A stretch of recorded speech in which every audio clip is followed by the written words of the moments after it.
നമ്മുടെ സാധാരണ എല്ലാ കലോത്സവ വേദികളിലും ഓരോ വ്യത്യസ്തതയായിട്ട് സാധാരണ വരുന്നൊരു ചേച്ചിയാണ് മായാദേവി ചേച്ചി.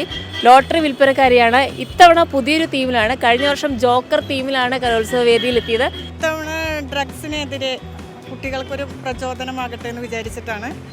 ഇപ്പം ഞാനിട്ടേക്കുന്ന കോസ്റ്റ്യൂം മനുഷ്യൻ്റെ ജീവിതത്തിൽ സാഡ് മൂഡും ഉണ്ട്, ഹാപ്പി മൂഡും ഉണ്ട്. ഞാനിപ്പോൾ ഈ ഡ്രസ്സിൽ ഉദ്ദേശിച്ചേക്കുന്ന ഗ്രീൻ കളറ് ഹാപ്പി മൂഡും ബ്ലാക്ക് സാഡ് മൂഡുമാണ്. പക്ഷെ നമ്മൾ കൂടുതൽ ഹാപ്പി ആവാനായിട്ട് ഇന്നത്തെ ന്യൂ ജനറേഷൻ കുട്ടികളൊക്കെ കൂടുതൽ ഉപയോഗിക്കുന്നത് ഡ്രഗ്സൊക്കെയാണ്. അപ്പോൾ ആ ഡ്രഗ്സിലൊക്കെ പെടുന്നത് ഒരു ഹാപ്പി മൂഡിലേക്കല്ല പോകുന്നത്, ഡേഞ്ചർ മൂഡിലാണ്. ആ ഡേഞ്ചർ മൂഡിനാണ് ഞാൻ ഈ റെഡ് ഉദ്ദേശിച്ചേക്കുന്നത്.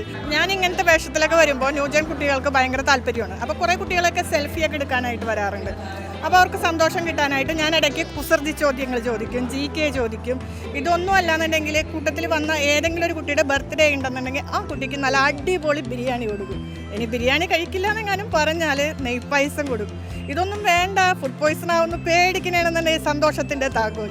പക്ഷേ ഞാൻ തരുന്ന ഈ സാധനങ്ങൾക്കൊന്നും ഒരിക്കലും ഒരു ഫുഡ് പോയ്സൺ ഇല്ല. കാരണം ഞാൻ അതിൻ്റെ ഐഡിയ കാണിച്ചു തരാം. ഇത് ബിരിയാണി, ഇത് നെയ്പായസം, നമ്മുടെ സ്വന്തം മാധവിക്കുട്ടിയുടെ പിന്നെ സന്തോഷത്തിൻ്റെ താക്കോൽ, പായന ലഹരിയാവട്ടെ.